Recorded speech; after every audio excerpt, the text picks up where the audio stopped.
Now what we've done here, we've got the mould under what is the block and tackle, which is the yellow thing with the chains hanging from the ceiling. We've used strops and ratchet straps inside the hull. We've drilled holes in the longitudinals so that we can tie through those beams and attach it to the block and tackle. So we've got 4 lifting points inside the hull, and we're just taking up a bit of tension to get that on there now. So I had pre-released the mould a few days prior, just to make sure it had sort of come out. It had since rebound, or you know, the vacuum of it sitting back in the mould has suctioned itself back together again. So we're just going to head around with some wedges in the corners. So this mould has 3 lifting points, or sorry, 3 wedge points should I say. It's got 2 in the back corners and then 1 at the bow. The other mould, the Hurricane mould, has got a lip that runs the entire way around the boat, so you can actually wedge and create a lot of pressure and a lot of tension on all the surface of the entire boat. Whereas with this, it becomes a little bit more challenging in the sense of I've only got 3 areas that I can really try and create a bit of tension to try and pull this out. Now, you've seen the front of this boat and how many angles and how much shape and chines and curvature is involved.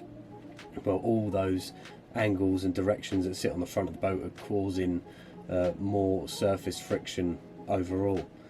So we just need to try and break that suction, break that friction. We would have headed around the whole thing first and broke away the fiberglass from the lip of the mould, because this is what is the main cause of a mould sticking. So you want to head around, loosen off every edge that you can, and just create enough so you can see a hairline crack between the moulded component and the mould. And then that way, if you do that all the way around, the likelihood of it coming out very quickly has a much higher chance of success than if you're just going to see what Dan's doing now, is just tucking a wedge into the front of the mould there.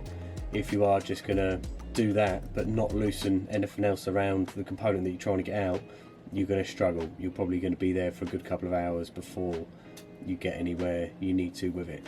So you can go along, loosen the edge, then you'll go along with like a rubber mallet, like a tenting mallet from your camp. Then you want to head around with a rubber mallet, like a tenting mallet used while camping. Don't hit it hard. If you smash the mould too hard, you will cause stress fractures in the gel and the glasswork. So it's just enough to almost create vibrations through the mould, which is then going to help shock the part away from each other. So you can do it while they're relaxed as such, when they're set as they are, but when you put the wedges in, create that bit of tension and then go along and start shocking it, because you've already got that pull factor involved in it, is it's going to start trying to pull away from one another, and you sending those vibrations through. I know when you're saying crack, but it's more like a splitting the component from the mould, because it's got mould release wax on it anyway. So all you're doing is detaching it from that mould release wax. It doesn't remove the wax. The wax that we wax stays on the component that we did touch in the first place, so it'll be on the mould. It doesn't remain on the hull when it comes out, and then we just top that up later on.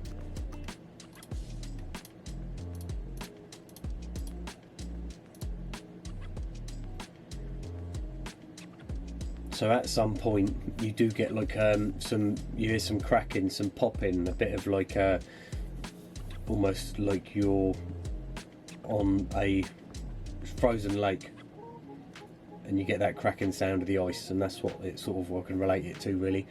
And at some point, most of the time, is when it's released, is you'll hear almost an almighty crash, pop, bang sound, and then the wedges that you've got in the lips tend to fall out because the component's then loose. It's usually raised up about 1/4 of an inch to an inch depending on how much tension's on it. They'll all drop out, and then you pretty much know at that point that it's gone. So there's 2 types of sound. There's it's hard to if you're not used to it, you won't be able to differentiate between the 2. If you've got too much tension and you're trying to wedge that lip, and you hear a cracking sound coming directly from the lip, then the likelihood is the mould isn't loose enough, and you've just fractured the glass and the gel that was on that lip that you're trying to use to get the mould out of.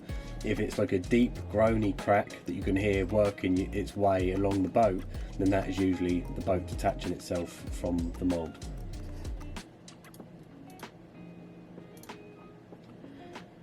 Now we've got the mould loose, I'll jump in. Dan's going to stay outside, so he's going to pull the mould from beneath me when I get high enough, and I'm just using this block and tackle in the ceiling to pull it up. So rudimental in the sense of, you know, we don't use big equipment. This is how your grandfather would have done it back in the day. It's all ropes and tackle and blocks and all that sort of stuff. So we're just going to work up. Now, I haven't got loads of headroom in this workshop, but I've got enough that I'm going to be able to get this hull up into the ceiling as far as I need to, while remaining balanced inside, because we are swinging on these 4 points that we've tied to, but at the same time it's not the most stable thing in the world, because it is a giant bowl and I'm just stood in it wobbling around.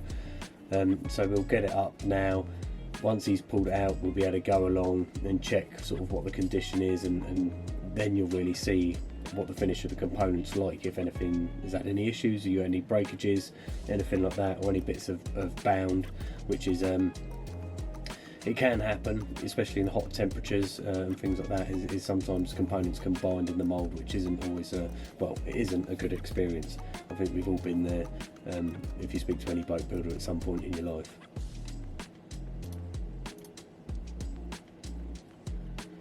So at this point, like we say, the hull is currently weighing in around 260 kilos on its own, okay? So that's just the hull skin, which was in that mould originally. And then we've got the strongback, which is inside, so that weighs about another 160 kilos, something like that as well. Then we've got the transom that's in there. We've got about 20 kilos of bonding compound underneath the strongback. The transom bonded in as well, with maybe an extra few kilos on that, plus the glass. So all in all, we're around half a ton at this time. So I have all the build logs from the O'Sullivans, the original builders. So people have sort of said to me about the weight, and that you know, the weight was always a good thing. Based on what we've done overall at this point, is ours weighs a little bit more than theirs, but we've worked it in different ways. So we've put structure and thickness in where we want it to be, rather than in different components. Like the internal strongback was a bit lighter when they did it before. We use more gel coat. They only use one skin of gel, which is why if you have an old Hellraiser and you've polished it a lot, then you may have had the thing where you've gone through the gel. It's because in the build log they only ever gelled it once rather than twice. We gel everything twice, just to give you that bit of thickness and a bit of working time.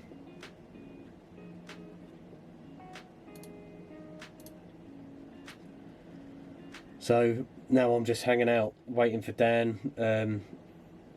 Obviously I'm sort of stuck in the ceiling, so to speak, so there's only so much I can do up there. So it's really, you can move the mould on your own, it weighs a fair bit, but it's more about getting the motion, getting the wheels in the right direction, and you'll be able to pull it out from under you. Obviously he keeps hopping up because he's only small, and he needs to keep checking the height to make sure that we're not going to hit the keel as we're pushing the mould under it.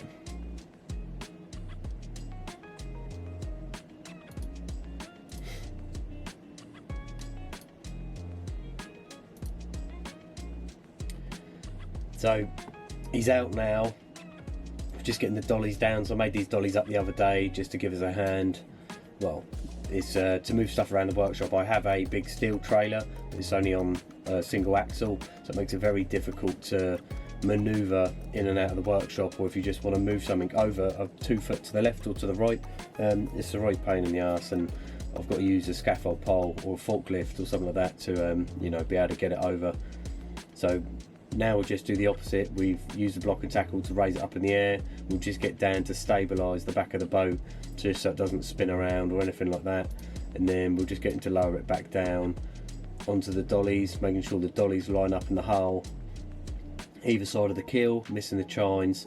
So we just want to keep the boat nice and central as possible and level once we get down to the floor.